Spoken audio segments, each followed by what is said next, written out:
Pues sí, este seminario ha sido organizado desde estas dos instituciones con muchísimo gusto. Les recordamos que estamos en la quinta sesión y en mayo seguimos con con el segundo módulo, digamos, que son otras 6 sesiones. Así que en este abril tendremos una pausa de Semana Santa y volveremos en mayo. El objetivo principal de este seminario es impulsar la difusión y conexión entre personas e instituciones que desde diferentes trincheras tienden tejidos de investigación, conservación o recuperación del textil elaborado por los pueblos indígenas en Abya Yala. Por lo tanto, es un seminario que supera lo meramente académico y busca ser un espacio de diálogo entre personas conocedoras de los textiles indígenas, ya sea por sus prácticas o estudios, que se unen con el interés común de difundir, dialogar y discutir sobre diversos aspectos de este tema. Eso es lo que hemos venido haciendo y, como decimos, pues es un gusto para las dos instituciones porque es un objetivo común que venimos trabajando desde diferentes perspectivas. Les voy a presentar con muchísima alegría a la presentadora de hoy. Primero voy a hablar de la presentación y luego de ella. Esta presentación de María Elena del Solar tratará acerca del variado y hermoso arte textil practicado por los pueblos indígenas de la Amazonía peruana. Habla sobre maestras del tejido aprendido desde jóvenes, de tejedoras amazónicas indígenas que manipulan diestramente el algodón nativo y las fibras vegetales con técnicas en telar y en decoración pintada, así como en tejidos de malla de un solo elemento, y producen variadas prendas como cushmas, pampanillas, bolsas, tocados o puñeras, que ya nos describirán qué es, que expresan la variada cultura textil de cada pueblo, a la vez que son señal de identidad y de orgullo étnico, de tradición y de cambio. María Elena del Solar es una persona que ha estudiado desde hace muchos años estos textiles, es antropóloga, una investigadora independiente, se ha interesado en temas de memoria e identidad textil de las tierras altoandinas y de la Amazonía peruana, con base en estudios etnohistóricos y etnográficos desde hace más de 30 años. También realiza consultorías para agencias gubernamentales u ONGs, considerando la generación de ingresos para comunidades rurales vulnerables con tradición textil. Actualmente, precisamente, trabaja con tejedores en un ejercicio de investigación participativa para producir lineamientos para un proyecto textil sustentable.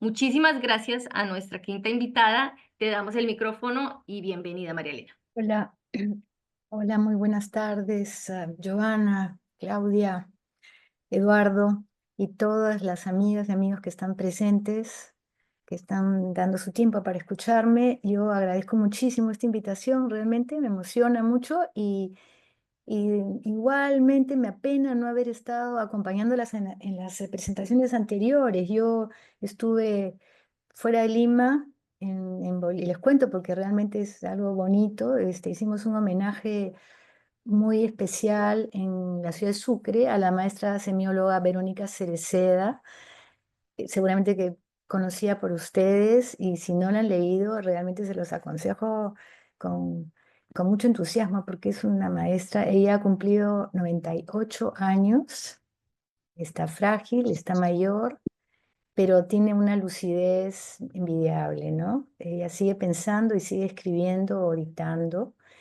y ha hecho pues un proyecto, ha logrado conformar un proyecto precioso en Sucre con grupos, tienen cerca de 1000 tejedoras asociadas, ¿no? Y fue, bueno, fue muy interesante. Entonces, pensamos publicar eh, las 13 o 14 colaboraciones que hemos tenido en este evento. O sea que ya les estaré informando a través de Giovanna cuando podamos contar con esta información. Bueno, procediendo a mi tema, probablemente algunos de ustedes conocen información de tejidos peruanos, pero básicamente eso se centra en el sur. Por eso es que me pareció importante centrarme solamente en Amazonía, que es un tema que también he estado estudiando.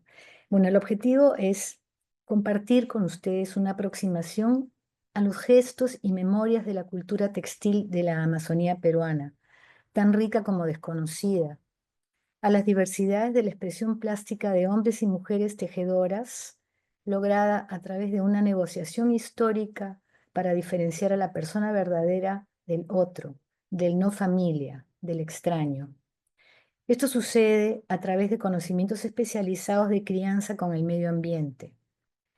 Ver al tejido como documento a través del cual podemos conocer acerca de sus encuentros y desencuentros, de sus diálogos con otros conocimientos, desde la materialidad de los artefactos con agencia política, como los caracterizaría Alfred Hell.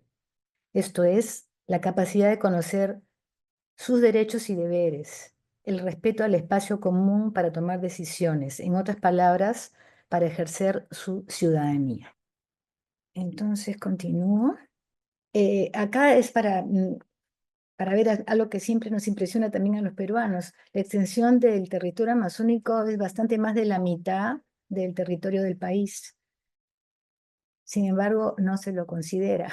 Queda como un espacio vacío. Yo estoy segura que muchas de las cosas que yo comente con ustedes ahora eh, las viven ustedes también. Estoy segura, realmente. Es un espacio considerado vacío, por lo tanto se le ocupa de mala manera, ¿no? Digamos, la información principal está dedicada a la zona sur de Perú, a las playas del norte o a la gastronomía de Lima, ¿no? Son los tres puntos así clásicos.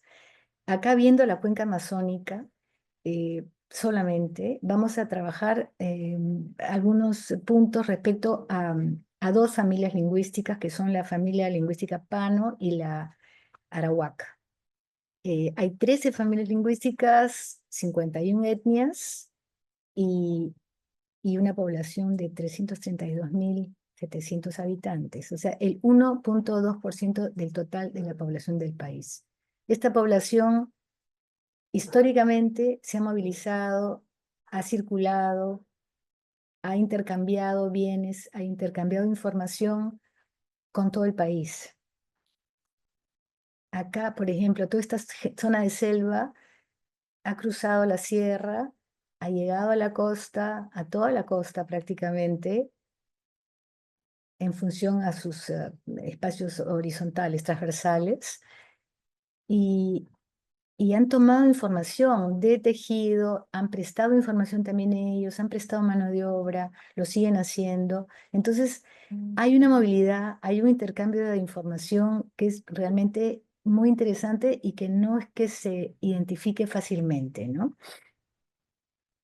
En los tejidos se puede ver, o sea, como lo he dicho antes, a mí me interesan los tejidos como documento llenos de información, ¿no? Entonces tenemos estos dos grupos lingüísticos, los arawak y los pano. Ambos son bastante numerosos y de los más numerosos en realidad de todas las familias lingüísticas de la Amazonía. Aquí he hecho un pequeño cuadro donde estoy marcando semejanzas y diversidades en toda la producción de la Amazonía. ¿Qué cosa se comparte? Es lo que tengo en negro, ¿no? Para poder concentrarnos en eso. El algodón como recurso, la manera de preparar el material, que el hilado mayormente es en ese. Ustedes deben de conocer todo creo que malacate se llama, la pushka, ¿no? De México. La manera de torcer y de retorcer o plegar los hilos, ¿no? La estructura, que es, no sé si es bastante particular americana, esa estructura de cuatro orillos, ¿no? O sea, las piezas son modulares y se construyen a partir de unir distintas medidas o la misma medida de acuerdo a lo que se quiere hacer, pero con una estructura modular. No tienen costura, no llevan costura y no llevan tampoco, no se cortan. No hay corte y confección. Ese concepto fue absolutamente europeo, ¿no? Entró en el siglo XVI y se quedó, pero todavía hay muchísimas comunidades que siguen trabajando con el sistema de la estructura de cuatro orillos. Y su función, ¿no? Y su representación como producto histórico, como una interesantísima manifestación de género realmente ideal, que también la tenemos en la sierra y en la costa, en productos de tejido tradicional, su dimensión ritual que se mantiene hasta ahora y por supuesto en relación a lo que estoy planteando en mis objetivos iniciales con respecto a lo que es el reconocimiento de sus deberes y sus derechos, pues la representación de la identidad de los distintos grupos juega un papel importantísimo en la defensa de sus derechos, en sus proyectos de resistencia política, ¿no? Vamos un poco así, en un orden bastante convencional, mirando primero los recursos, así una pasadita, ¿no? El algodón, bueno, el Gossypium barbadense, con todos los tonos de marrón, de ocres y de marfil y blancos, ¿no? Las palmeras también son un recurso muy estimado para los tejidos, desde sus cortezas, la utilización de sus frutos para alimentación. Y acá vemos, bueno, una muestra de cada uno, ¿no? Acá vemos productos de la familia Pano, el grupo Junicuin, que es uno de los temas que he estado estudiando últimamente. Los hombres dedicados al trabajo de la cestería de fibras más rígidas y las mujeres de fibras más blandas, de hoja principalmente, y todo lo que es tejido en algodón. El señor del centro está cortando un pedazo de tronco para aprovechar solamente los 2 centímetros de los bordes para hacer herramientas. El, el uso para el hilado del algodón lo tallan con machete.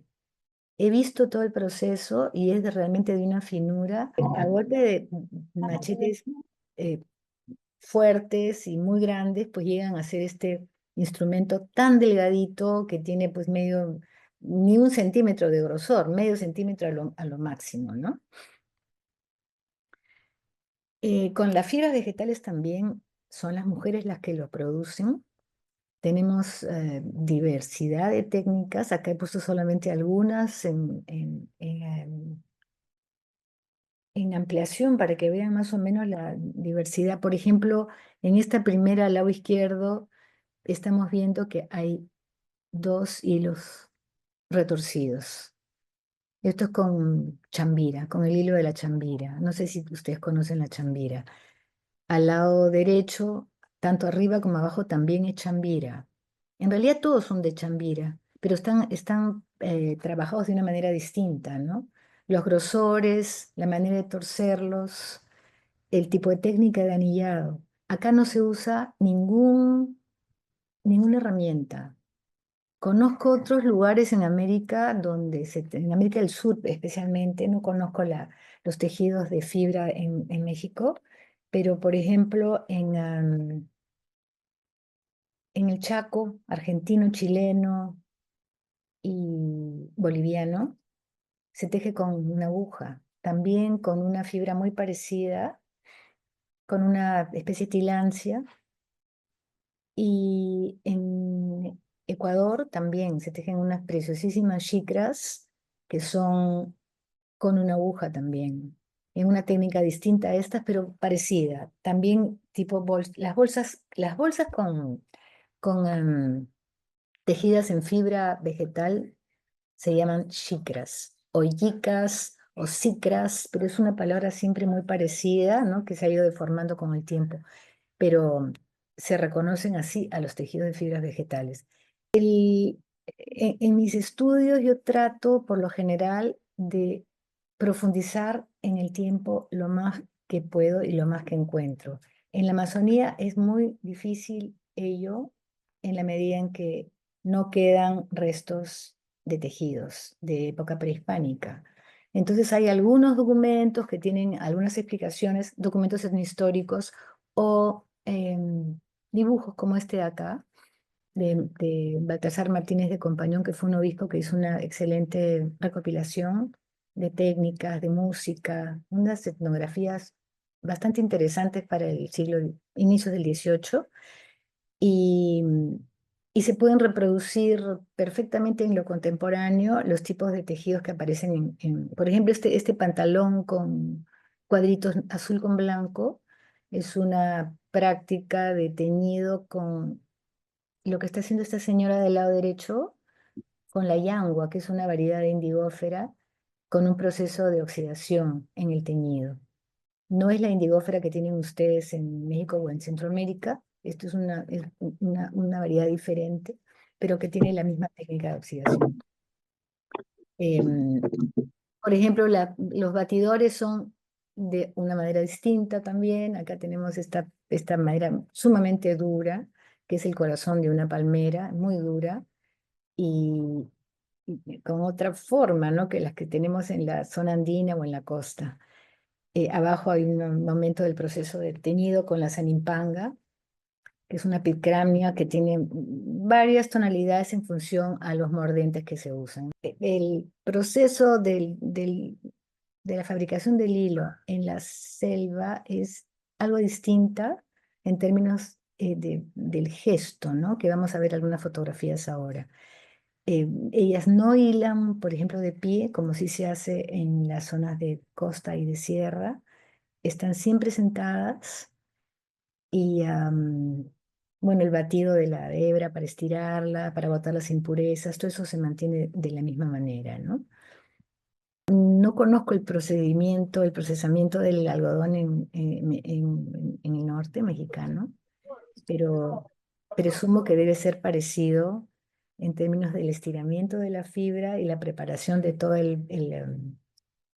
la torta que preparan ellas para poder de ahí jalar el hilo y procesarlo. Lo que es interesante es esta fotografía del lado derecho arriba, cuando van guardando el hilo, o sea, usan los dedos de los pies, usan todo el cuerpo, los brazos, las piernas, las rodillas flexionadas o estiradas, por supuesto que los dedos del pie son fundamentales, y todo un movimiento que es totalmente distinto. Acá la señora tuerce contra la pierna.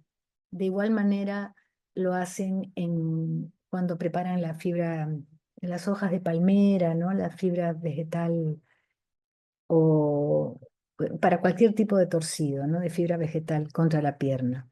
La tecnología de construcción de los tejidos también encontramos bastante diferencia, ¿no? Eh, Utilizan el telar de cintura, el diagonal y este telar de 4 estacas para los tejidos circulares. En los circulares no hay ningún tipo de costura y el telar diagonal y el telar de cintura mantienen lo que les explicaba de los 4 orillos, ¿no? No sé si queda claro eso, pero pueden ver acá, ¿no? O sea, las urdiembres se envuelven de arriba a abajo, a todo lo largo a todo lo ancho que se requiera. Y las tramas van a hacer la misma operación envolviendo de izquierda a derecha con cada cruce de trama. Entonces, en ningún momento tenemos un corte. El hilo va a continuar. Y en este caso, esta técnica también es muy particular de la Amazonía. Esa sí que no la tenemos en la zona andina ni en la costa, y tampoco ha sido registrada desde la arqueología, que es lo que siempre comentamos con amigos arqueólogos, porque no tienen cómo darse cuenta cómo ha sido tejido, salvo que de pronto encuentren este grupo de palitos, de varillas, que yo les llamo las varitas de la memoria. No sé si conocen esta técnica. Se teje abajo, ¿ya? A ver, en la foto del lado derecho. La señora va a tejer abajo y cada pasada de trama con la selección de los hilos que quiere recoger para hacer el diseño, pasa la trama y simultáneamente mete una varilla y sube el dibujo hacia la parte superior. Entonces, esta parte está tejida y toda la parte de arriba no está tejida, sino está sujeta con varillas. Es una combinación un poco con la técnica de Sprang. Es como si fuera el fantasma del tejido, ¿no? Porque no está tejido. Entonces lo que hace la señora cuando ya ocupa todo, miren que acá tiene todo este espacio lleno de varillas, ya no hay más sitio, le da la vuelta al tejido y empieza a tejer las varillas que ya están escogidas. Entonces no tiene que hacer el trabajo de escoger el diseño nuevamente, sino que ya está escogido y simplemente saca una varilla, mejor dicho, mete la trama, saca la varilla, mete otra trama, saca la varilla. Ya no tiene que hacer la selección del diseño. Entonces es de un nivel de economía de tiempo bastante interesante. Lo mismo lo pueden ver acá, o sea, ven el fantasma del dibujo acá, que es la repetición de lo que ella ha tejido abajo. Entonces, sube el dibujo con estas varillas que le llamo varillas que guardan la memoria de la selección del hilo, le da la vuelta al tejido, teje ya de manera real, con una trama de algodón, como debe ser, y sigue tejiendo, seleccionando nuevamente para poner más varillas. Entonces así se avanza. Un rato este lado de acá, otro rato desde la parte de arriba, otro rato desde la parte inferior y así hasta que llega al eje, que es perfectamente el eje exacto del diseño y cierra el tejido exactamente en el centro, porque ha avanzado desde arriba y desde abajo. Es muy particular. No conozco otra zona donde tejan de esa manera, pero en este caso estoy recién trabajando ese tema, ¿no? Pero ya lo he encontrado como por lo menos en 2 familias lingüísticas y creo que voy a encontrar más, si es que puedo seguir estudiando el tema de la Amazonía, ¿no? Ahora, vamos viendo este tema de diversidad, cómo estos dos grupos, el del lado izquierdo es el grupo Shipibo-Conibo, el del lado derecho es el grupo Junicuin. Ambos pertenecen a la familia lingüística Pano. Sin embargo, tienen una diversidad muy grande en términos de su experiencia en comercialización y contacto, digamos, con el mundo exterior y en la técnica que han ido desarrollando. El grupo Shipibo-Conibo tejió antes en telar. Antes, digo antes, puede ser hace 50 años o más. Pero poco a poco fueron, están un poco más cercanos, digamos, a la sierra, ellos empezaron, bueno, ante la demanda que tuvieron por estos diseños preciosos geométricos que hacen, eh, empezaron a pintarlos sobre tela comprada, ¿no? Sobre un tocuyo de algodón muy pintado. Eh, los Junicuin del lado derecho, que también pertenecen a la misma familia lingüística, no pintan. Ellos tejen, todos estos diseños son tejidos en estructura del telar mismo, ¿no? En el planteamiento del telar. Usan la técnica sarga, que es una técnica también bien interesante porque presenta una doble perspectiva del diseño.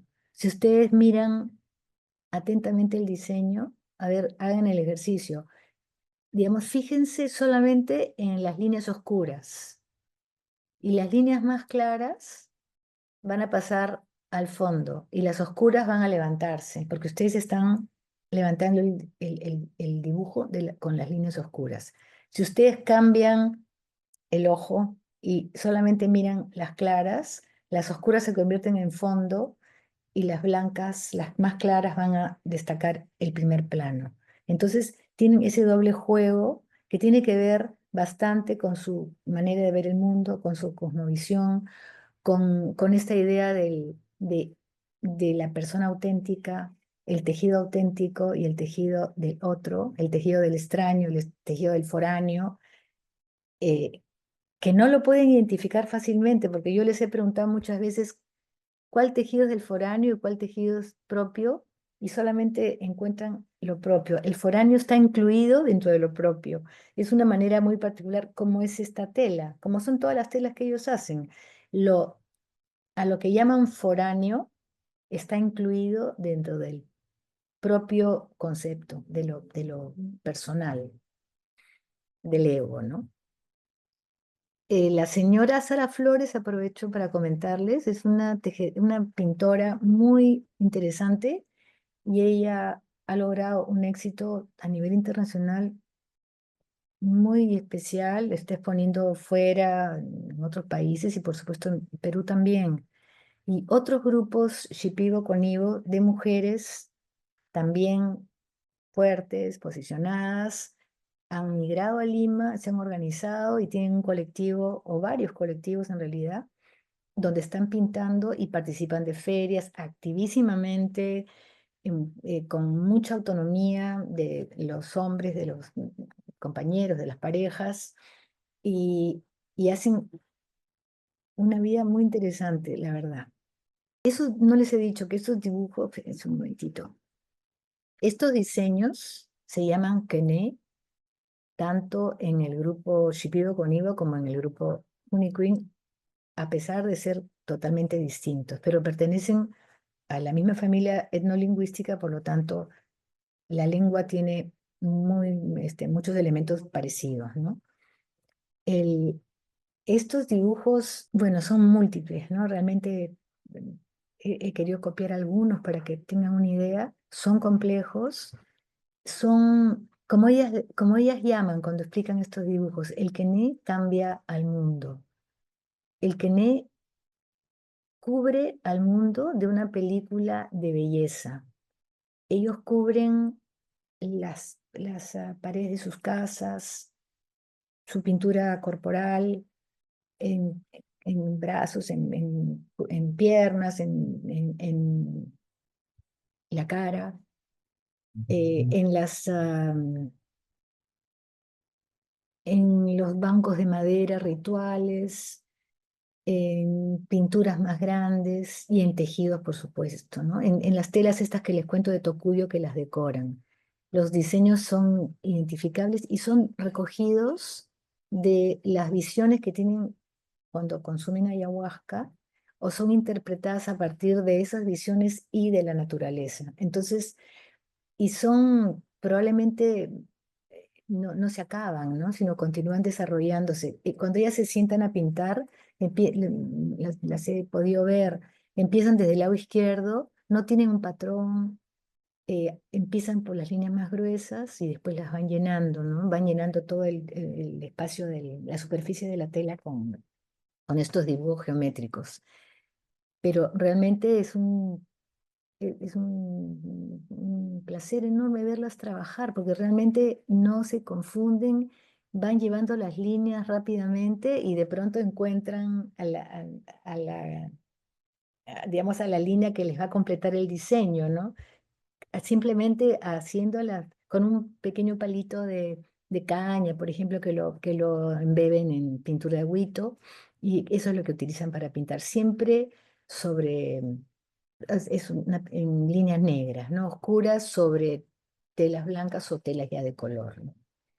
También hacen bordados con el mismo, eso sí, bordados con aguja de estilo occidental, con el mismo tipo de diseños, ¿no? Que se llaman quené. Entonces, estos también son quené del otro grupo de la misma familia. Ellos no pintan, ¿no? Como les he explicado, ellos tejen en sarga. Y también con diseños muy variados. En este caso, los diseños, ellos les llaman Queen, que son diseños verdaderos, porque ellos son Queen, o sea, gente verdadera. Estos diseños representan animales, flora, fauna, la naturaleza, todo el mundo que los rodea, ¿no? Y todas estas líneas diagonales tienen que ver con la misma técnica, ¿no? Que te limita a trabajar en diagonal, porque la sarga va avanzando siempre en grupos de A4, de A5, pero armando diagonales. Entonces, con saltas, ¿no? Entonces, tanto la urdimbre como la trama van a ocupar el 50% del tejido. Está repartido, digamos. Si ustedes se acercan y ven, bueno, no puedo acercarme acá, pero si miran con atención, digamos, en este caso, las urdimbres son blancas. Acá también las urdimbres son blancas. Aquí también las urdimbres. En realidad en todos acá las urdimbres son blancas. Y los algodones oscuros teñidos están eh, marcando el diseño, ¿no? Directamente desde la trama. Rabo de escorpión, uña de gato, la pisada de tigre, ojo de loro, cola de lagarto, espalda de lagarto, cabeza de serpiente, o sea, todos son fragmentos de la vida animal o vegetal que los rodea, ¿no? Porque los Queens se dedican mucho a la caza. Acá vemos, bueno, en una un trabajo de diseño con digital más claramente, ¿no? Lo que les quiero decir. Por ejemplo, aquí tenemos hilos retorcidos, blancos. Los negros son plegados simplemente y no están retorcidos. O sea, se puede ver claramente la diversa combinación de maneras de estructurar el tejido, ¿no? De acuerdo a las texturas que quieran lograr, ¿no? También acá pueden ver claramente la doble perspectiva. Si se concentran en un color, pues ven ese y dejan el otro al fondo y viceversa, ¿no? A ver, respecto a la torsión, o sea, acá no se cuida que el hilo sea fino. Se tuerce, que sea suficientemente fuerte como para resistir el peso de una persona en hamacas, que es lo que más hacen. Y, y no, bueno, yo tampoco aprecio más un hilo que el otro o un tipo de iconografía más que otra. Para mí tiene tanto valor una manta de un solo color, sin diseños, como una manta llena de dibujo, ¿no? De figuras. Eh, para mí el tema es el conjunto de todas las actividades que encierra, ¿no? El tejido como documento. Una, a ver, ¿cómo lo siento? ¿Cómo se los pondría? Un telar de cintura, por ejemplo, que se deje de usar en alguna comunidad, para mí es como un universo que desaparece, ¿no? Porque el telar de cintura implica una manera de escoger el material, o sea, todo el trabajo de la materialidad, ¿no? Es importantísimo en, en las relaciones que se establecen, en las relaciones entre las personas y con todo el proceso de producción que implica, ¿no? Entonces es tan importante, ¿no? Yo siempre abogo por el telar de cintura que me parece tan importante, tan interesante y no tan complicado de aprender. O sea, es una cosa que todos los que trabajamos con textiles deberíamos de saber, ¿no? Porque es la mejor manera de acercarte a las materialidades, pues, pudiendo tocar y reconocer, porque no es cuestión de una entrevista, es cuestión de sentarse, mirar y tocar. Otro concepto interesante en el caso de los Honey Queen, por ejemplo, es que no tienen tanto interés en la precisión de centrar un dibujo. Simplemente la simetría es parte de su cultura. Por ejemplo, si ven, a ver, la señora del lado izquierdo, de la comunidad de bufeo. Por ejemplo, miren, ella empieza el dibujo de, bueno, primero las líneas verticales de rosa no están centradas. Estas ventanas con el diseño en técnica de sarga empiezan, o sea, no empieza en la punta del cuadro o del rombo, empieza en cualquier momento del rombo. Todo el diseño no está incluido en la franja. Lo mismo acá.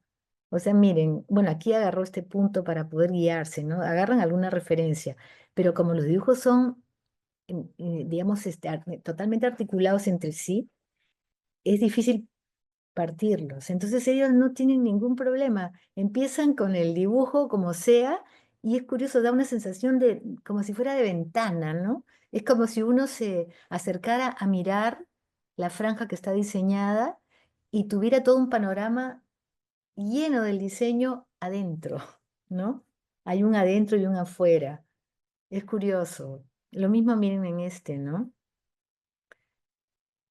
Esta señora es una estupenda tejedora también, doña Girma. Y acá también, ¿ven? Los dibujos están cortados, no están calculados para entrar íntegramente en la franja. La franja es bien diferente. No hay esa preocupación. Las líneas estas de la urdimbre rosa o celeste, acá hay cuatro, aquí hay tres o cuatro también, pero unas son más anchas que las otras. O sea que esa particularidad que a nosotros como conceptos occidentales, ese orden y ese cuidado, ¿no? De centrar las cosas, etcétera, no tiene ningún interés.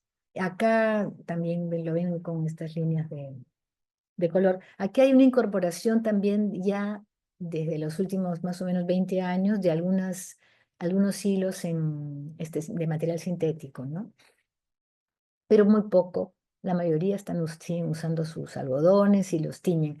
El tema es que en la Amazonía no, al menos en esa zona, no hay mucho el uso de mordentes. Entonces hay una pérdida natural que también es bonito porque los colores no tienen que vivir para siempre, ¿no? Entonces hay una pérdida natural, un desvaimiento de los colores con la luz del sol y, y bueno, las cosas tienen un ciclo, ¿no? Pues nosotros también tenemos ese otro concepto de que las cosas tienen que durar, ¿no? Que tienen que mantenerse tal cual y acá no. Entonces, si un color no está fijado, pues va perdiéndose dulcemente, bellamente, no molesta. Miren qué bonito. No es un diseño que esté completado, ni que diga nada, ni que nos hable de cómo va a seguir, ¿no? Al lado izquierdo hay un pedazo de gancho, un pedacito de gancho, el resto son líneas y nada más. Sin embargo, ahí está, les gusta, lo usan, son todas hamacas de uso, ¿no?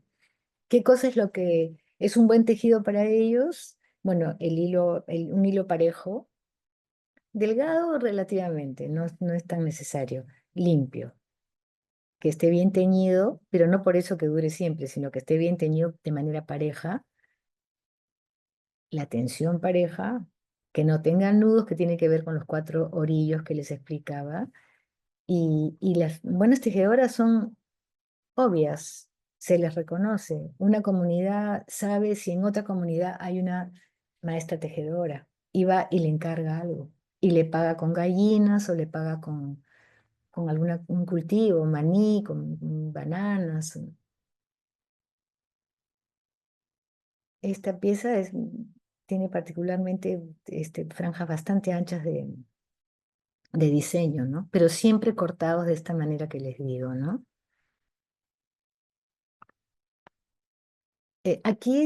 Acá, bueno, ya casi llegando no sé qué hora es, pero casi llegando al final, la kushma es una túnica que viene de muy antiguo. Yo en algún momento, cuando recién empezaba a entrar a la Amazonía hace años, pensaba que era una prenda nueva, digamos que había sido introducida por los curas, que buscaban que las mujeres y los hombres se cubran el cuerpo, en fin, esas cosas. Pero leyendo documentos etnohistóricos de los primeros viajantes, también franciscanos o jesuitas en los ríos de la Amazonía, ellos decían que se veía a los indígenas, a los aborígenes en las orillas, a lo lejos, vestidos con largas túnicas y decían muy labradas y muy pintadas. Entonces, estas dos túnicas que les muestro son eh, contemporáneas, o sea, se ha seguido trabajando. El labrado y el pintado tiene que ver, se me va el cursor, no sé por qué, ahí está. Tiene que ver con, el labrado es estas líneas en la urdimbre. Esto no es el grupo Pano que trabaja la sarga.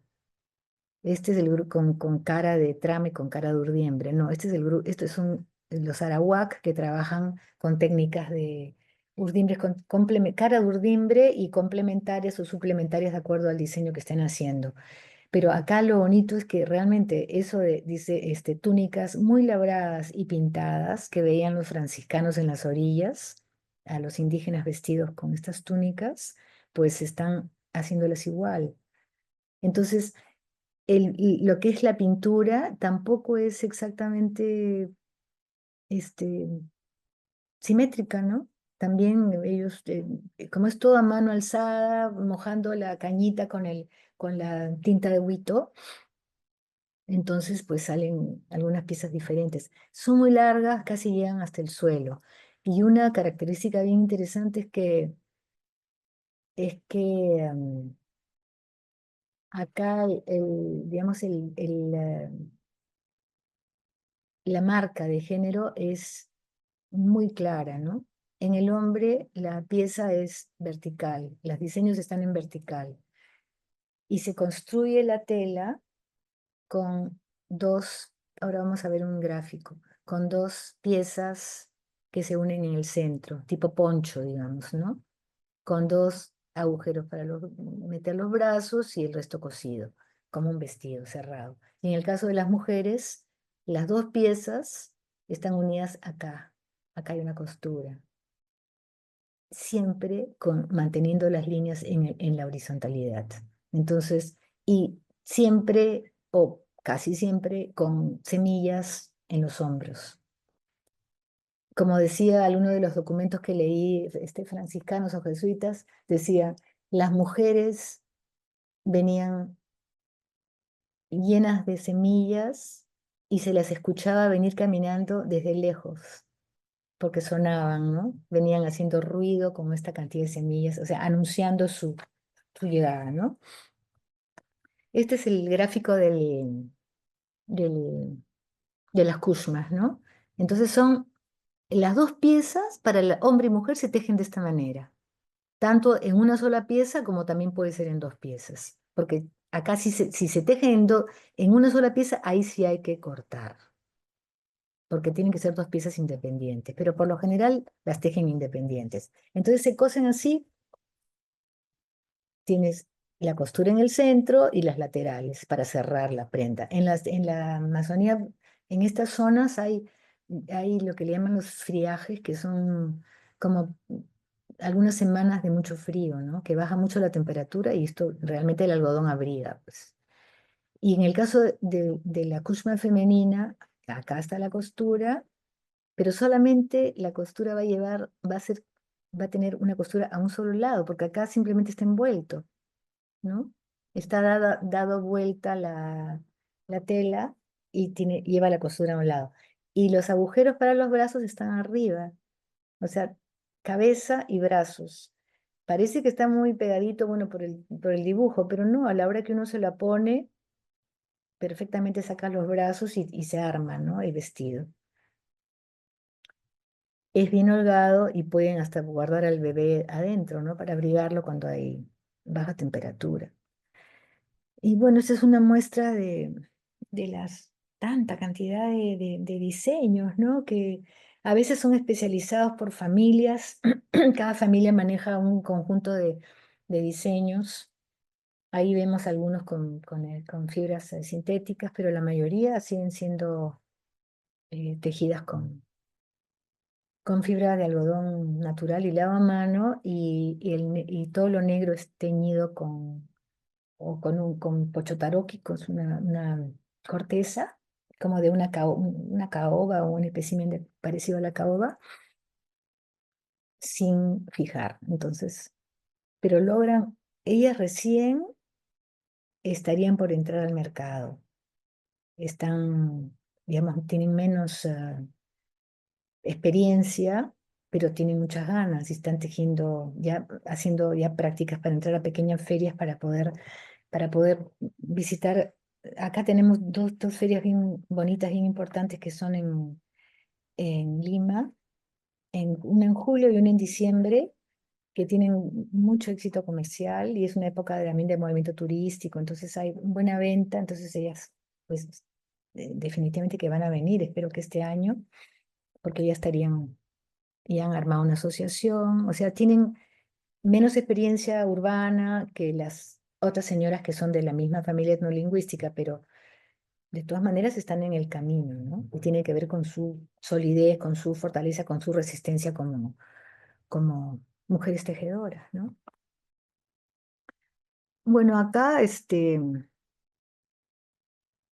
la respuesta, la respuesta de los grupos indígenas en general en la Amazonía tiene que ver con retomar, con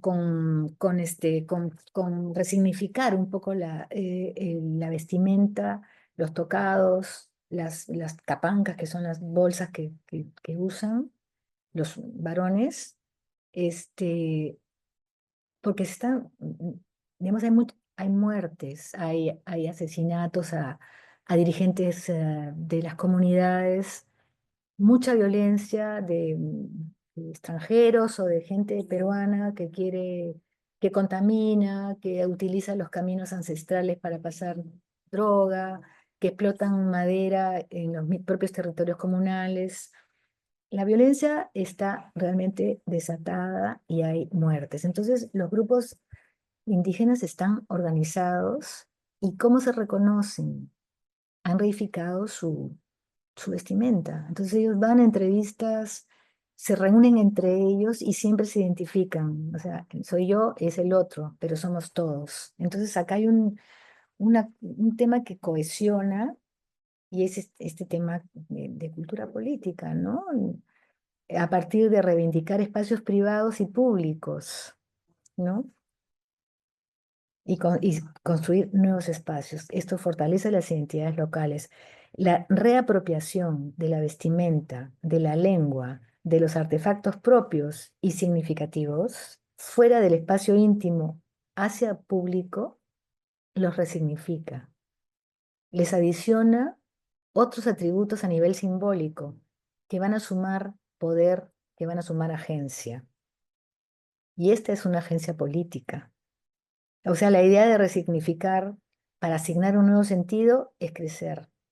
Es diferente a lo cotidiano, es importante, es nuevo y busca cambios, cambios y transformación. Y es interesante, ellos si no tienen una kushma, porque es caro confeccionar una kushma, una señora teje una kushma entre el hilado y el tejido, pues más o menos entre 3 y 4 meses, entonces es caro. A veces prefieren, si la tienen, pues la venden, ¿no? Em, si no tienen una kushma, pues un elemento, un tocado, un collar de semillas, algo, pero eso va a apoyar en la construcción de un espacio de dignidad, de orgullo étnico. En ese sentido es que quería hablar de lo que era resistencia, en este caso a nivel de agencia política, ¿no?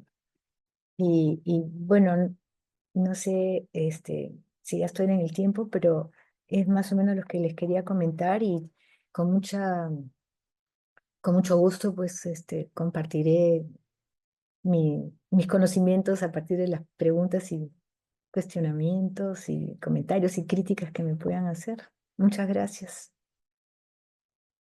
Muchas gracias a ti, María Elena. La verdad es que yo te voy a plantear varias preguntas porque me pareció maravilloso. Creo que de los textiles de Avia Yala menos conocidos, por lo menos en la parte de México, pasa que los amazónicos son menos conocidos, ¿verdad? En muchos de los casos.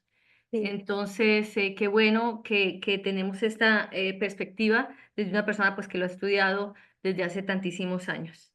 Yo te quería preguntar, bueno, digamos que nos puedes profundizar un poco más. Me parece muy importante esto con lo que cierras en la presentación, que es cómo la resignificación genera o da otros atributos a nivel simbólico al textil. Creo que esa es la situación de los textiles de los pueblos indígenas en la actualidad y también afrodescendientes, pero bueno, ese es otro simposio, otro seminario. El asunto es que pues toman una perspectiva actual desde la resistencia, también muy actual de los pueblos indígenas, que tal vez hace 100 años no tenía esta importancia, a la vez que va corriendo el asedio contra los pueblos indígenas cada vez más fuerte, son estos espacios más culturales, más simbólicos, los que toman fuerza. Y ahí pues digamos estamos inscritos. Me gustaría más adelante que nos dijeras más al respecto. Otro aspecto que me llama la atención es esto de la asimetría, si pudieras también profundizar, la asimetría como parte de la cultura. Me pareció muy interesante y bueno, digamos, ¿qué significa eso para las culturas amazónicas? ¿Por qué la simetría es parte de la cultura? Y bueno, ¿cómo se expresa en los tejidos?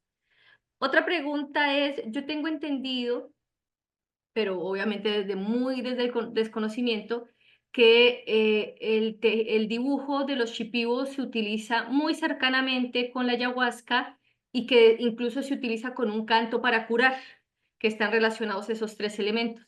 No sé si nos puedes contar un poco al respecto. Antes de continuar, te doy la palabra y luego te voy a volver a interpelar. De verdad que son muchísimos temas, por lo menos esos tres para iniciar. Muchas gracias. Muchas gracias, Giovanna. Bueno, empiezo por el último que me acuerdo. Efectivamente, el consumo de ayahuasca está acompañado siempre por un maestro que entona unos cantos que se llaman los ícaros. No me preguntes de dónde apareció ese nombre porque no tiene nada que ver. Ícaro fue el dios que se quemó las alas, ¿no es cierto? Volando, que buscaba el sol. Bueno, estas canciones se llaman ícaros. Son hermosísimas y las cantan generalmente las mujeres, pero los hombres también, y tienen un poco de quechua inclusive, o sea, su lengua, digamos, autóctona y un poco de palabras en quechua. Y las canciones como calman, porque hay visiones que son más difíciles, duras, violentas, depende del estado de ánimo que tiene la persona, ¿no? Y de lo que está buscando. Pero hay momentos en que las personas se ponen, lloran o gritan, y también las canciones tienen que ver con los diseños. Ellos las asocian a los diseños. Toda esa idea tan bonita de como que el quené es una piel, ¿no? Una piel que cubre todo, que cubre a las personas, que cubre y que embellece. O sea, todo el concepto es muy bonito y es de ellos, por supuesto, ¿no? Y lo siguen pues trabajando, ¿no? Otras de las cosas que te comentaba es, si puedes conversar más sobre cómo la resignifica, con lo que cerraste, que es cómo la resignificación da otros atributos a nivel simbólico. Pues no lo muestras, pero digamos, si puedes ampliar un poco esa perspectiva en qué espacio se utiliza, aparte de los eventos públicos, y si tienes una idea de más o menos cuándo empezó a crecer eso. La experiencia urbana, que es muy diversa en cada uno de los grupos étnicos, es diversa, pues de acuerdo a qué ciudad tienen cerca o no. Em, es muy importante, porque ellos, o sea, el plantear demandas tiene que ver con ir juntos. Ir juntos, ellos no van a ir juntos vestidos de mestizos de ninguna manera, porque por último llevan pues un arco y una flecha en la mano, aunque no los usen, ¿no? Evidentemente, pero van con algo que significativamente tenga que ver con la identidad del grupo. Y ya sea cuando se reúnen digamos, grandes asambleas para tomar decisiones, porque a nivel político sí han logrado, mira, hace 40 años o algo así, a nivel político sí en esa época con alguna asistencia de algunas ONGs, me parece, em, lograron un nivel de organización por cuencas, que era bien interesante. O sea, no tiene que ver con fronteras políticas como usamos nosotros, del país No, son cuencas y eso es mucho más práctico, ¿no? También. Entonces, em, bueno, imagínate la cantidad de ríos que hay por acá en la Amazonía. O sea, están muchísimas organizaciones y cuando se reúnen entre ellos mismos también se diferencian. Ellos tienen una particularidad que me parece también muy llamativa, que tiene que ver con que cada grupo se llama a sí mismo persona, o se llama verdadero hombre, o se llama el que vale bien, el que yo soy la persona. Entonces es lo que les decía, cómo incorporan esta doble perspectiva de yo y el otro. El otro es el que no es familia, que es extraño, pero a ese otro también lo incorporan. Hay había un mito, una leyenda de los Honey Queen que tenía que ver con la movilidad, porque el tema de los senderos es importantísimo en todos los tejidos. Los tejidos que hemos estado viendo, esto me he olvidado de decirles, pero todos eh, tienen una parte destinada a recorridos, caminos que cruzan, que van en diagonal, que regresan, o sea, estos rombos o estos ganchos, todos esos son caminos. Entonces, hace muchos años, los Juniquin faltaba lluvia en su territorio, entonces decidieron buscar a través de estos caminos un lugar nuevo para asentarse. Y se encontraron con un río. En ese río no podían cruzarlo hasta que una tarde, una noche, ven a un gran caimán que está echado en el río como si fuera un puente. Entonces empiezan a atravesar el río caminando sobre el lomo del caimán. Pero a la mitad del río, o sea, ya había pasado la mitad de la comunidad, y a la mitad del río el caimán se mueve y los bota al agua y ya no pasa nadie más. Entonces ahí está este tema de los que logran pasar son un grupo, los que se quedan en el mismo lugar son los auténticos. Entonces son los mismos, pero esta historia, esta narración te revela esta dualidad, ¿no es cierto? La dualidad que representan en sus dibujos, en los diseños de sus tejidos, en el yo y en el otro, en el extraño. No es tan extraño, porque son ellos mismos. Sin embargo, los llaman no familia, ¿no? Entonces es bien, bien difícil de entender, porque parten de conceptos totalmente diversos a los nuestros, ¿no? Entonces yo no soy una experta en simbolismo ni en significación. Me parece importante. Los franceses han hecho estudios bien, bien interesantes sobre ese tema, ¿no? De más estructuralismo hace pues desde los años 50, 60, ¿no? Y bueno, yo estoy un poco dedicada a lo contemporáneo, que me interesa en este momento más, pero siempre tratando de profundizar para encontrar raíces. Por ejemplo, lo que les decía también de los tejidos, o sea, en la Amazonía se pierden, se pudren los tejidos arqueológicos, no hay.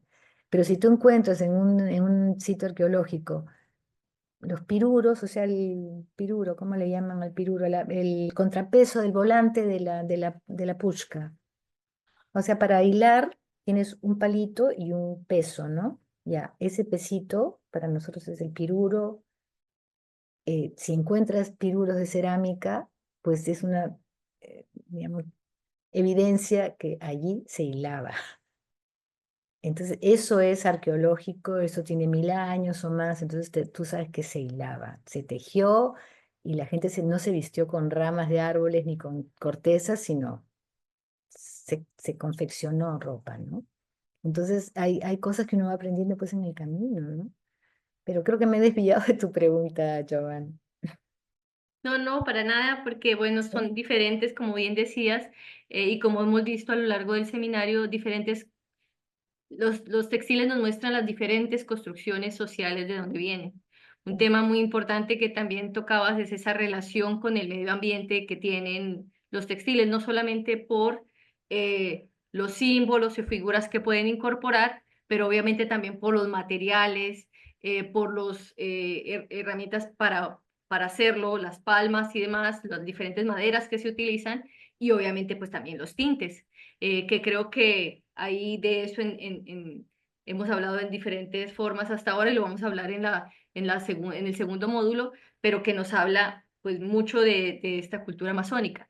Y ese era el tercer comentario, que es el último, antes de que se vayan recopilando las demás preguntas que más adelante nos dirá Eduardo, es que nos hablaste sobre la simetría como parte de la cultura y se veía en una imagen, pues no solamente nos explicaste de las figuras que los rombos que no son terminados o diferentes puntos de partida, tanto dibujados como tejidos, pero también se veía en la forma de tramar, que no es tan digamos, homogénea, pero sin embargo, pues obviamente muy rica a la vista y muy significativa. Entonces, no sé si quieras profundizar más al respecto de esa simetría. Eh, eh, no creo que tenga mucha más información de eso, Giovanna, pero realmente es, digamos, una característica común. No son algunas señoras las que tejen así, sino realmente es la característica de esos tejidos.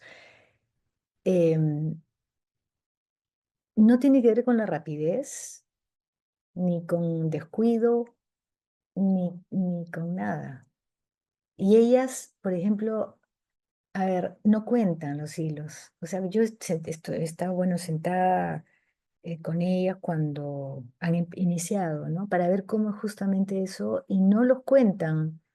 Simplemente agarran o sea, preparan el urdido, ¿no? Tienen la estructura ya armada en 8, y ahí empiezan a separar, simplemente a separar. Ellos no usan, tampoco usan.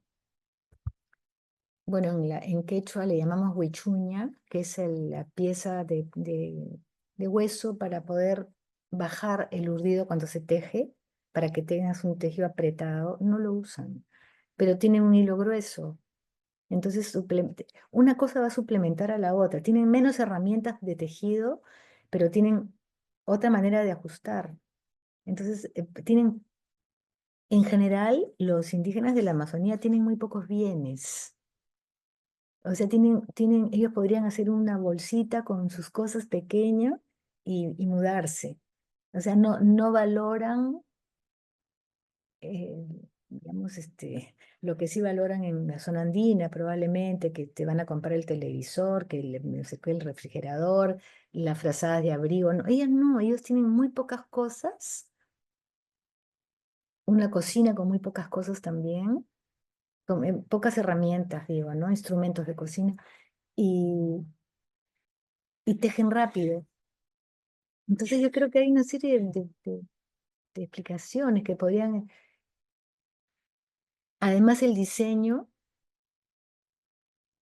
es difícil de extraer limpiamente, porque la técnica de sarga, si ustedes más o menos conocen cómo es la técnica de sarga, está enganchando un diseño con el inicio del otro. Uno va terminando, pero ya empezó el otro. Entonces, casi que no habría una forma, eh, digamos, de limpiar un dibujo y de ponerlo solo, porque está conectado con cómo es la Amazonía. La Amazonía, tú no puedes, digamos, separar un árbol del otro, ni una planta, ni una flor, porque todo está absolutamente conectado, ¿no? Entonces así conectan ellos o sea, los conceptos, esa cosmovisión está presente.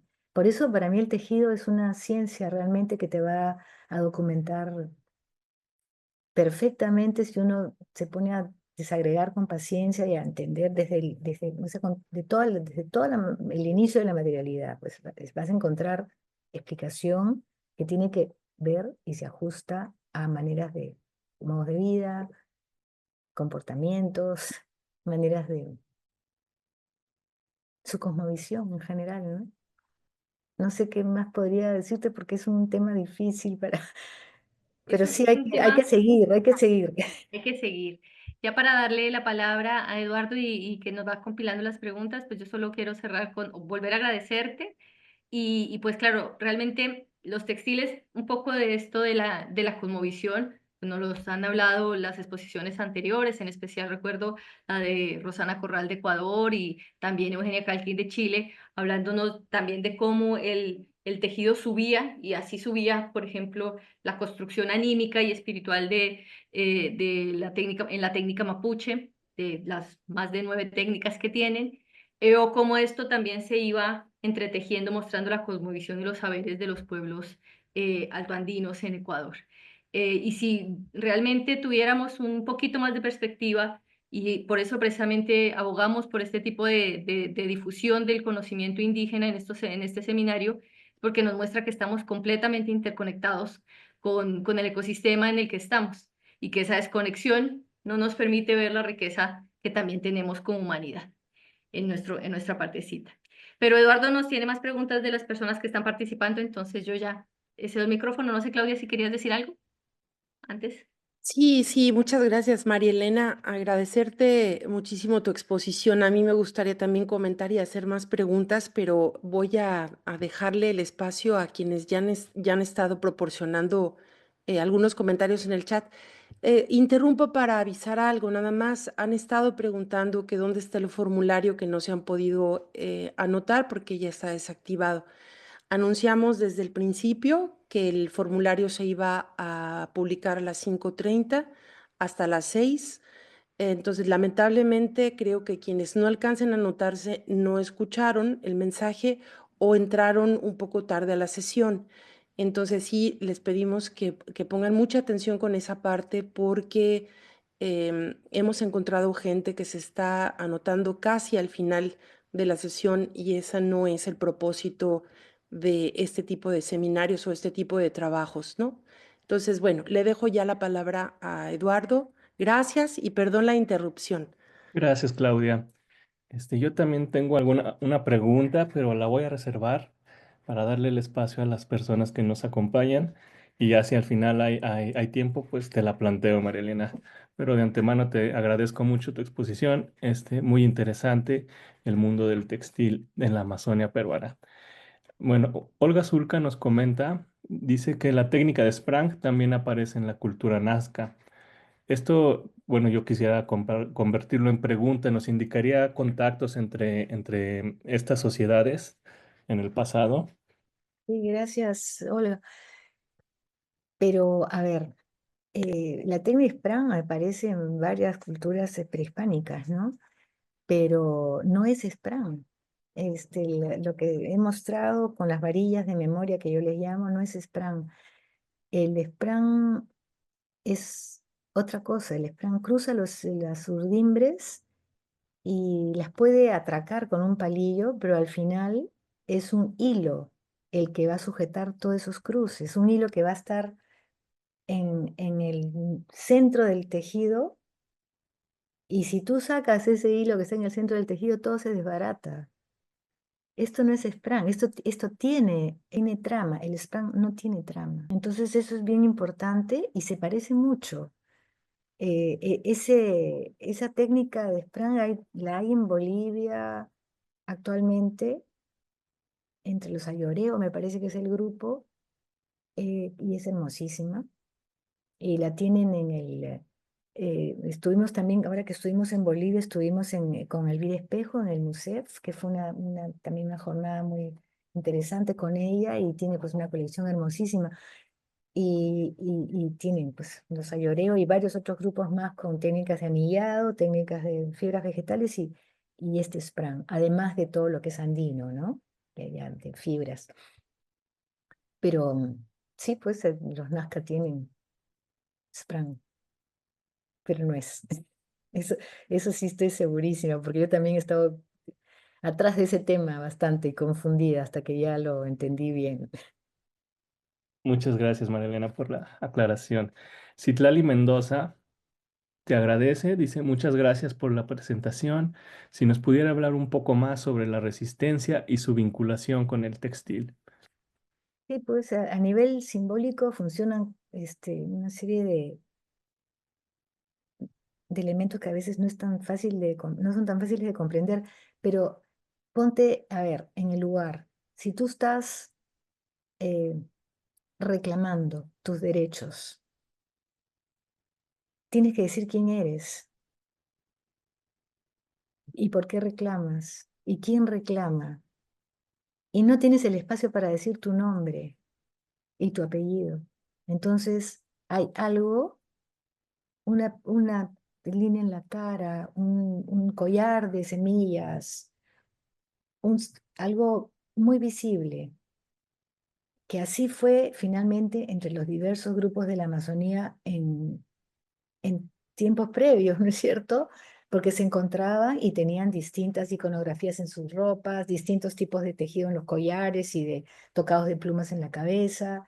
Entonces, ese reconocimiento sin necesidad de hablar, creo que es importante. Yo creo que a nivel simbólico eso lo registra perfectamente el vestido.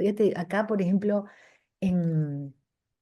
cuando les conceden, porque no siempre sucede, o sucede muy poco, entrevistas, por ejemplo, en la televisión, sí, en la televisión, o algún periodista en la calle, si están haciendo algún plantón o ese tipo de cosas, están con algún símbolo. Yo creo que eso es claro, ¿no? No tienes que preguntar. Por último, si no sabes exactamente qué etnia es, sabes que son de la Amazonía, clarísimamente, ¿no? Gracias, María Elena.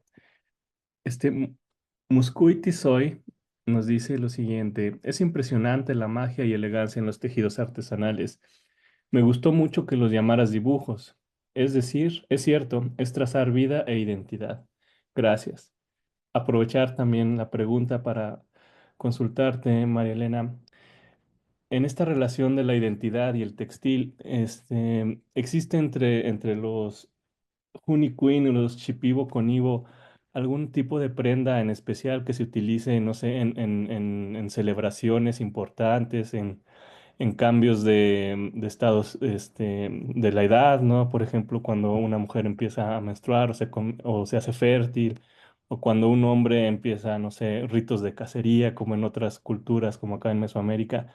No sé si haya alguna información al respecto o simplemente se trata de tejidos que son más que nada para uso en la vida cotidiana.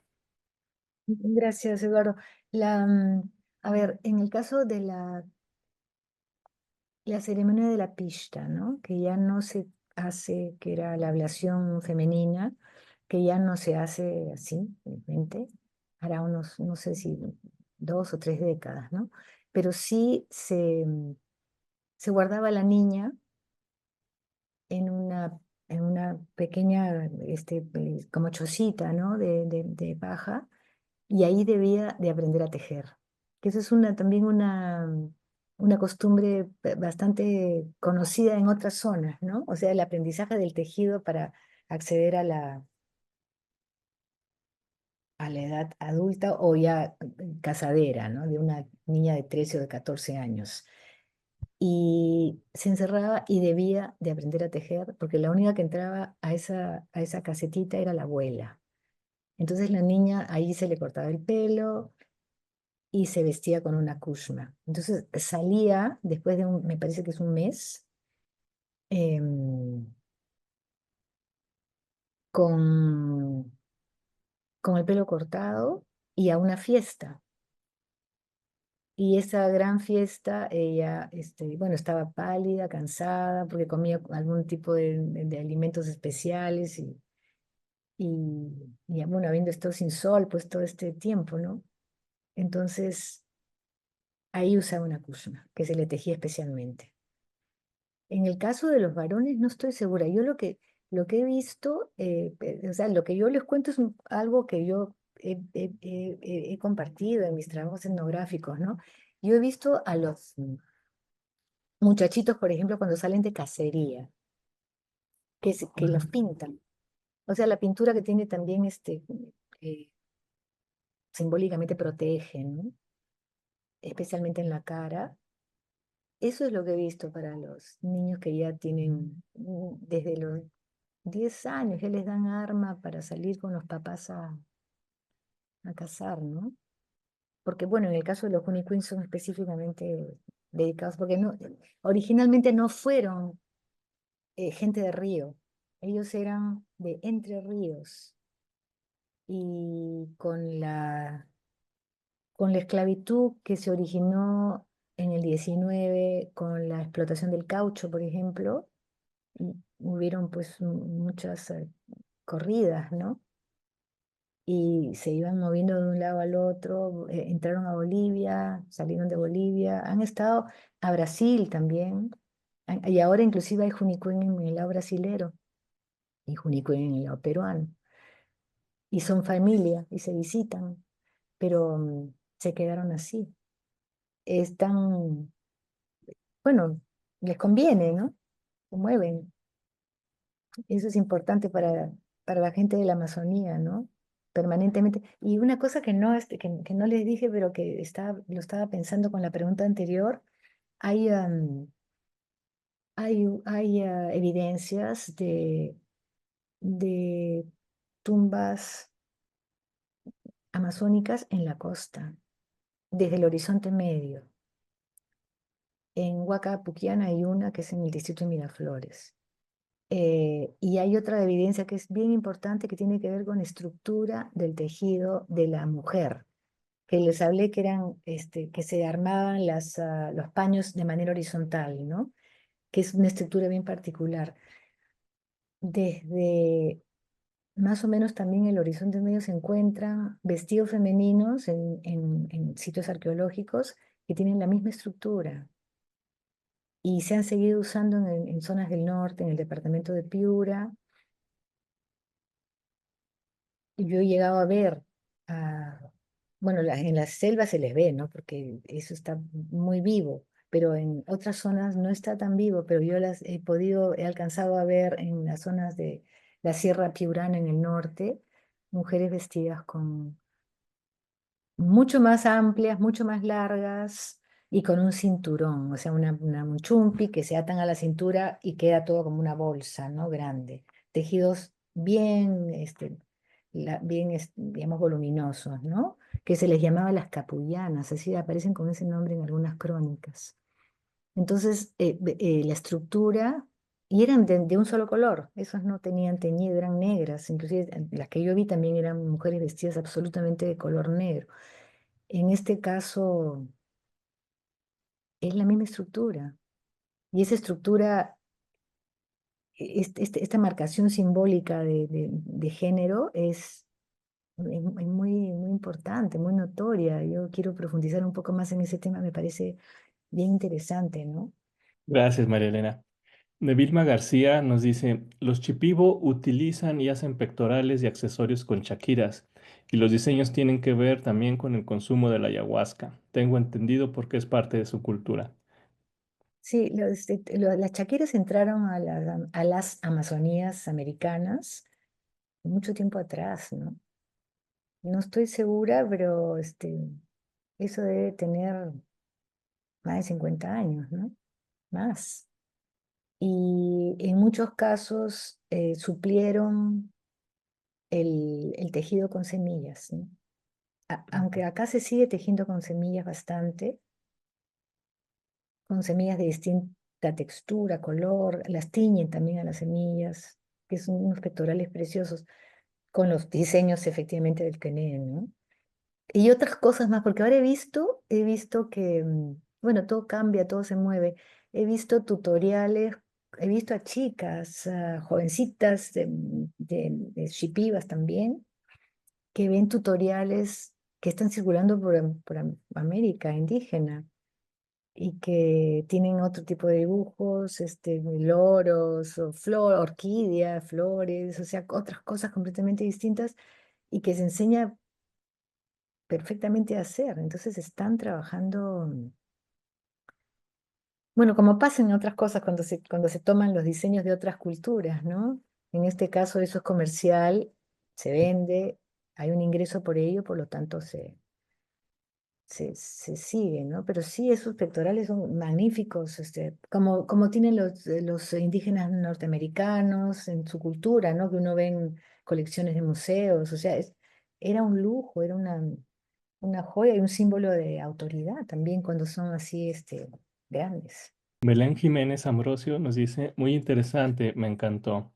Olga Zulca dice, felicitaciones por la exposición, nos ilustraste sobre un mundo muy poco conocido. Y luego sigue Citlali Mendoza, tiene una recomendación, dice, el asunto de incorporar al otro me recordó el libro Filosofar en clave Tojolabal de Gurún Leckensdorf, donde habla de la visión nosótrica de los tojolabables, ¿no? Entonces era cuestión de darle una revisada. Muchas gracias, Citlali. Marisa Taborelli dice, excelente exposición, muchas gracias por sus aportes. Nos ha sumergido en una forma de ver y entender el mundo desde una perspectiva diferente. Olga Zulka dice, el tortero actúa como Pero, preso en el uso. Me imagino que es el Sí, piruro que sí, el comentaste. tortero, no recordaba el nombre. Bueno, acá aprovecho, Bien, acá en México les llamamos malacate. Malacate. Y completo con el uso, ¿cómo le llaman? Pues mantiene el mismo nombre, si bien tengo entendido. Simplemente es toda la pieza, pero por lo general, como ya los encuentran en los sitios arqueológicos, desarticulados de esta varilla, se les llama malacate. Ok, gracias. Y luego dice Marisa Taborelli, de nueva cuenta, dice, qué maravilloso cómo la vida cotidiana y las estructuras textil se reflejan y a la vez se interconectan. Es fascinante. Adriana Rodríguez nos dice, interesante cómo el lenguaje corporal es clave en los gestos textiles. Alejandra del Ángel Romero dice, maravillosa exposición. ¿Nos podría platicar un poco más sobre cómo fue el proceso de nombrar los palitos de la memoria? Muchas gracias. Quizás como un repaso, ¿no? De cómo operan, cómo se funcionan. Bueno, las varillas de la memoria fue un nombre que yo le di porque tenía que llamarlos de alguna manera, ¿no? Y realmente, pues, es lo que hacen, guardan la memoria de una selección de urdimbres que toma tiempo, que se tiene que contar para hacer la primera selección. Entonces es muy inteligente esa selección. Una vez que se pasó la trama, pues se guarda y se sube con estas varillas y se guarda. Entonces, este fantasma de diseño que queda en la parte superior es precioso, ¿no? Realmente se ve lindísimo y es útil. Entonces, se recoge al dar la vuelta al tejido. Lo que es exacto y es maravilloso es cómo se llega al eje. O sea, el diseño no queda cortado a la hora que se encuentran en la mitad, no queda cortado, queda exactamente la forma del rombo o del gancho o lo que se haya estado haciendo, ¿no? Entonces es un espejo, ¿no? Es un diseño, es un espejo que se recupera con el tejido. Sí, es muy lindo. Pero no voy a averiguar, eso tiene que estar registrado en algún lugar. Yo no lo he visto antes para ver qué nombre se le da, ¿no? Verdaderamente, pero yo me lo quedo como las varillas inteligentes, ¿no? Las varillas de la memoria. Muchas gracias, Marilena. Alejandra Aguirre continúa con las felicitaciones. Dice, hermosa exposición. Gracias nuevamente, una extraordinaria información. Luciana Ramos dice, muchas gracias por compartir estos saberes. Me quedo con lo que nos compartiste, la reapropiación del textil para resignificar la cultura y luchar contra las injusticias. Ámbar Varela nos dice, muy linda exposición, muchas gracias por los saberes que nos compartiste. Los textiles son muy bellos y más el proceso sociocultural que hay detrás de su elaboración, como bien nos mostraste. Karin Morales Castillo dice, muy hermosa la exposición, mucho Newen para los pueblos originarios en resistencia. Ana Cortés nos pregunta, o te pregunta, María Elena, ¿qué pasa cuando esta simbología es reinterpretada a través de otras técnicas? Pone entre paréntesis bordado, crochet, etcétera, por grupos o personas que no son nativas. Imagino que no pasa nada, ¿no? Porque realmente eh, las mismas personas del grupo étnico también podrían trabajarlas en otros materiales, ¿no? Si los trabajan ahora. Y yo estoy pensando en una conversación que tuve con una madre asháninca que vive en Lima. Y ella, cuando fue joven, había pasado por la ceremonia de la pishta, esta que les conté, ¿no? Para este cambio etario, ¿no? Y, pero vivía en Lima y tenía una hija que tenía 14 años. Entonces yo le pregunté si la ceremonia se había ya, bueno, olvidado, detenido, desaparecido, o cómo hacía, o si se volvía a su comunidad para hacerla de manera, digamos, tradicional con la hija, porque la hija ya estaba en el colegio en Lima. Ya poco iban a la comunidad que quedaba bastante lejos. Entonces me comentó que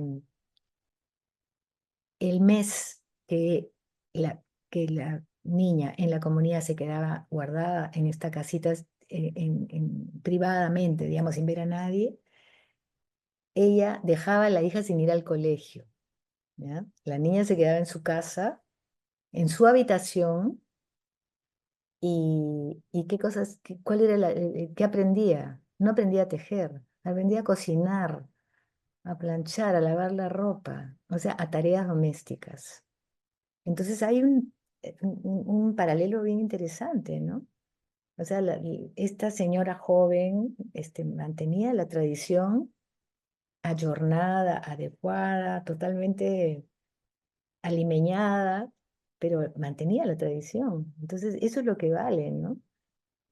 No podía viajar pues al pueblo y la niña no querría aprender. Seguramente si una niña quiere aprender a tejer, pues lo harían con el tejido, pero si algunas jóvenes ya no quieren, ¿no? No les interesa, pues algo tiene que aprender durante ese proceso de aislamiento, pues, de aprendizaje. Continuamos. Guadalupe Romo Aguilar dice, hola, estoy maravillada, todo un mundo nuevo para mí. ¿Puede darnos o sugerirnos alguna bibliografía para conocer más sobre estos tejidos? Saludos y gracias. ¿Cómo no? Yo les paso después alguna bibliografía importante, sí. Gracias, Marilena. Igual si se la compartes a Giovanna y ella nos la manda al correo grupal para poderla tener todos, ya ¿Cómo que a mí no? también me interesa. ¿Cómo no? Adriana Rodríguez dice, los guayú, guajira colombiana, hacen lo mismo con las niñas cuando les llega la menarquía, primera menstruación. Deben aprender a tejer la familia y el matrimonio. Se llama encierro o ritual de pubertad femenina.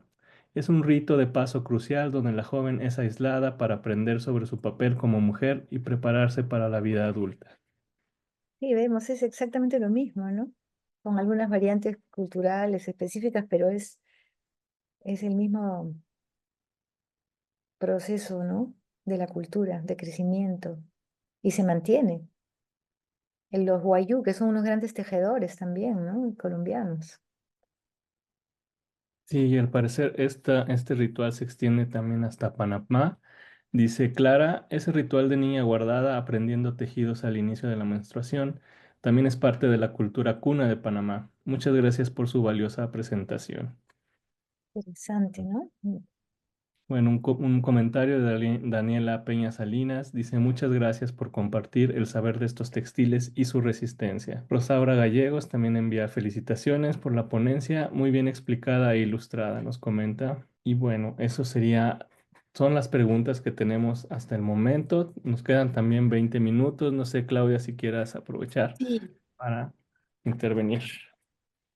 sí, gracias. María Elena, cuando presentabas los distintos telares que tienen para hacer los tejidos y que mencionaste que, bueno, la tecnología del telar es importantísima desde muchos aspectos, ¿no? También simbólicamente, si miramos algunas culturas mesoamericanas, todo esto está vinculado a la parte femenina, a la parte selénica, ¿no? También el poder cultivar el campo, el sembrar el algodón y que todo sea un ciclo que se relaciona también con los ciclos menstruales, como se está mencionando ahora. Y estamos observando también en muchos lugares que el telar de cintura está entrando en desuso. Entonces, tú dices, bueno, ¿qué pasa con toda esta pérdida? Pues, hay una pérdida también de la cosmovisión, esta relación también cosmológica, ¿no? Con el entorno, con la madre tierra. ¿Qué pasa cuando ya no hay telar?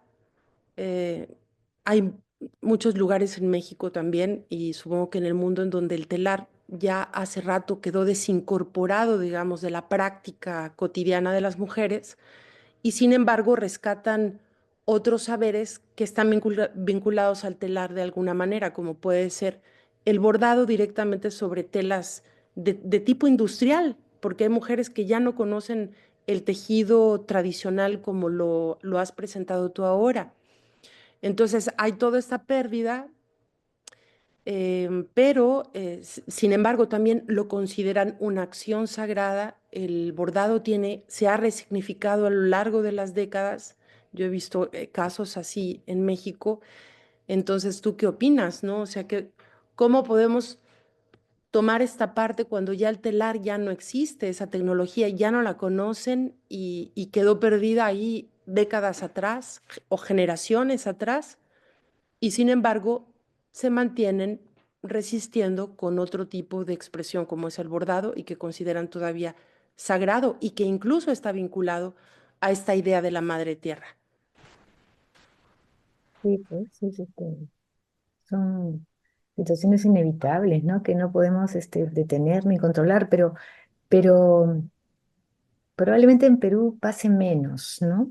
Claudia, creo que pasa menos eso, pero digamos, desde mi experiencia, yo lo que veo es que si hay personas tejedoras que dejan el telar de cintura por bordar o por hacer otro tipo de confección, digamos, para hacer algo de economía en sus hogares, nunca olvidan, no olvidan el telar.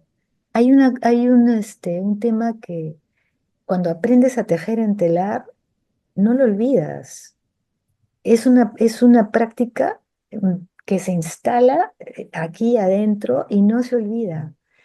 Probablemente olvides algunas técnicas complicadas, ¿no? Complejas, pero normalmente, o sea, el funcionamiento no lo olvidas. Entonces, ahora que hay un renacimiento un poco del tema acá, yo confío porque a mí me parece extraordinario el trabajo con el telar, o sea, realmente las cosas que se pueden hacer son lindísimas y yo no dudo que alguna persona que ha tejido antes, pues nuevamente no porque sea lo mejor, ojo, ¿no? Porque hay cambios que no tienen un retroceso y que adaptaciones muy interesantes desde la cultura. eh, Creo que todos conocemos casos de ello, ¿no? Pero es justo, es lo justo. O sea, uno no puede, yo no tengo ninguna autoridad para reclamar, de ninguna manera, ¿no? Creo que eso lo pensamos todos los que estamos en este conversatorio, ¿no? Son situaciones que cambian. Lo que sí me parece importante es el registro, es la memoria, que es el tema que a mí me ha preocupado siempre y, y lo seguiré haciendo hasta que tenga fuerzas, ¿no? Todavía sigo viajando a La Paz a 4.000 metros de altura, entonces podré seguir haciendo un poco más de estudios de campo, porque el campo es fundamental para conocer y para registrar y para tratar. Si no se consigue cómo publicar, por ejemplo, pues siempre uno, felizmente que este medio nos ayuda a compartir, es también extraordinario, ¿no?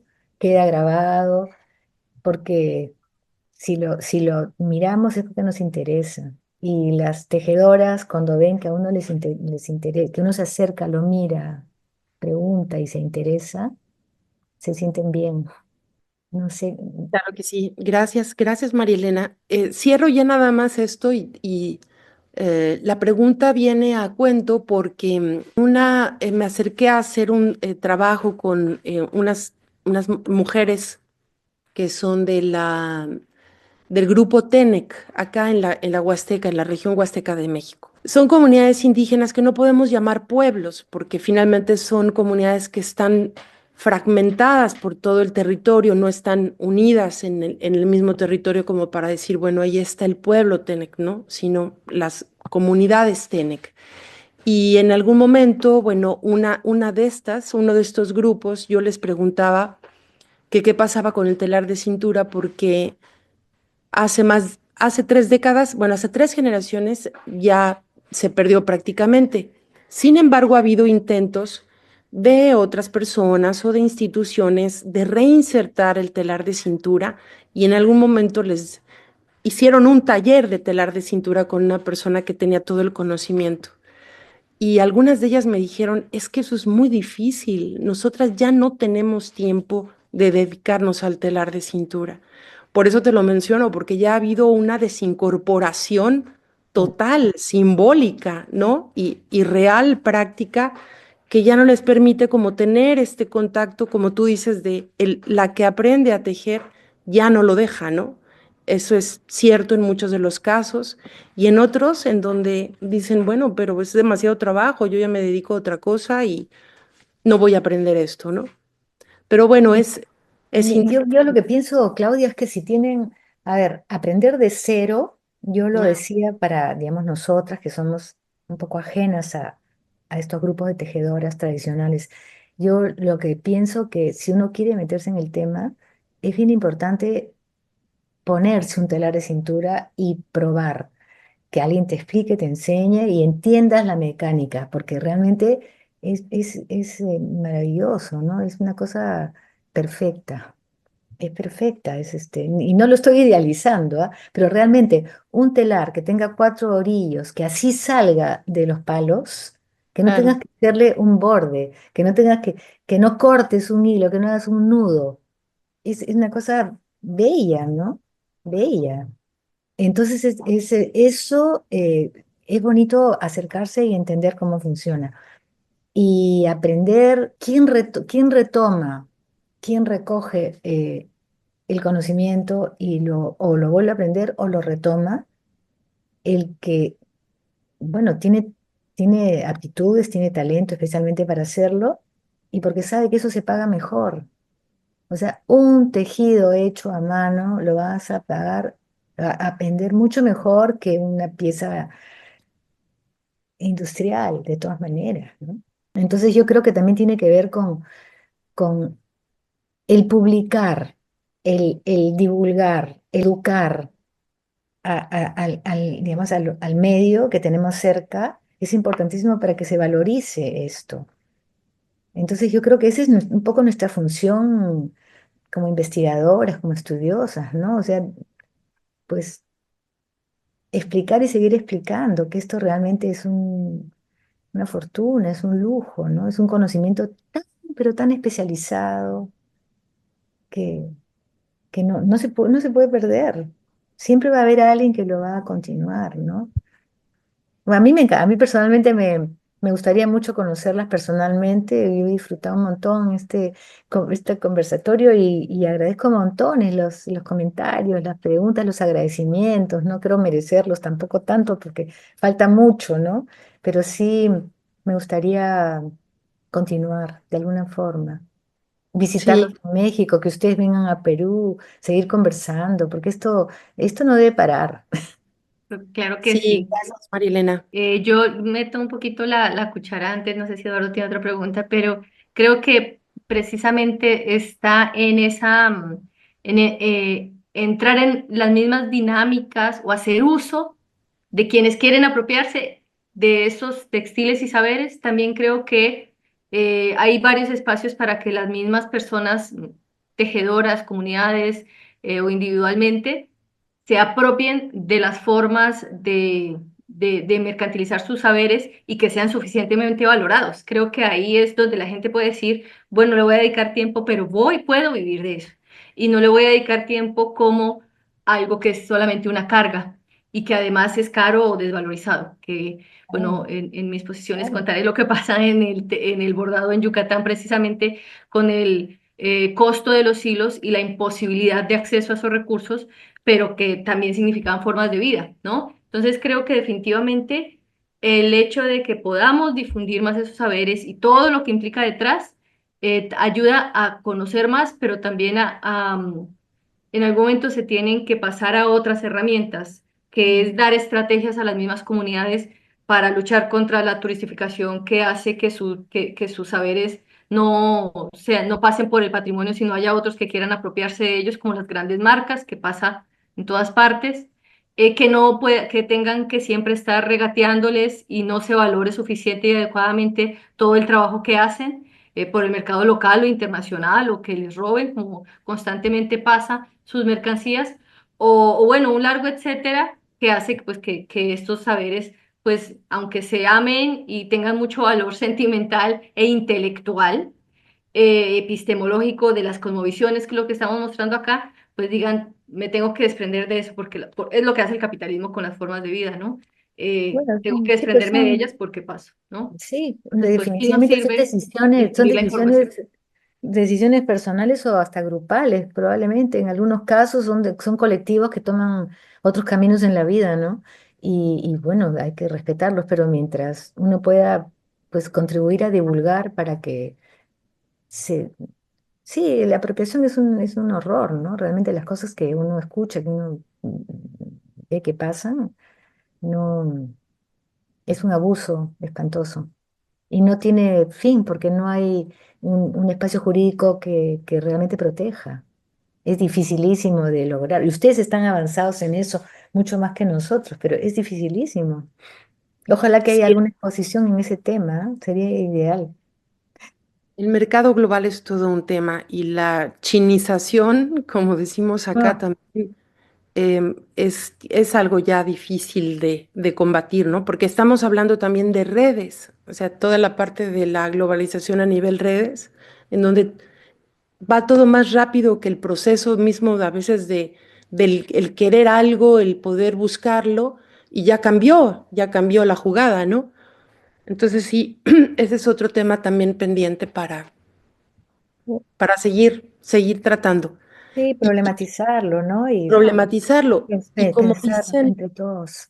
Sí, estudiamos a veces o nos acercamos a este querer hacer, perdón, a estos saberes, saber hacer y también al querer hacer, ¿no? Hasta claro. dónde quieren y las decisiones desde adentro de las comunidades, qué es lo que quieren y para dónde, porque Sí, influencia externa han tenido todo el tiempo, ¿no? Por parte de las instituciones, e incluso también por parte de la academia, desde pues desde un enfoque un poco más extractivista o sí, sí, em, sí más de imponer direcciones, ¿no? Pero bueno, pues son cosas que tenemos que seguir discutiendo sí. y están en la mesa, pero muchas gracias, María Elena, y bueno, no sé si haya más A ustedes. comentarios, Eduardo. Dice Priscila Jara Levancini, el último comentario que hay es sobre todo la sobreexplotación humana en China y a otros países en donde plagian a gran escala. Esto en relación con lo que acaban de comentar. Vilma García nos dice, muchas gracias, muy interesantes. Daniela Peña Salinas dice, el textil es conocimiento, aprendizaje y legado de los que nos enseñan, de los que enseñan, así como la iconografía y sus significados profundos. Y ahí es todo lo que tenemos. Bueno, si tú no tienes otra pregunta y Claudia tampoco, podemos ir cerrando. ¿Quieres comentar algo más, Eduardo? No, sí, hay que ir cerrando. Sí, sí tenía preguntas, pero son varias y ya no nos da el tiempo. Tenemos pues, 5 minutos. María Elena, muchísimas gracias. La verdad que como en todas las conversaciones serían mucho tiempo, pero son los pasos que vamos dando para armar esta red de saber, de conocimiento sobre el textil indígena en Abya Yala y nos has dado una cátedra muy valiosa sobre los saberes de los pueblos amazónicos. Entonces, muchísimas gracias y seguimos. Seguimos y nos vemos el 5 de mayo con Olga Zulca, que estuvo por aquí presente también, hablándonos desde los textiles desde Tucumán. Les agradecemos a todas y todos su presencia. Nos vemos en la próxima.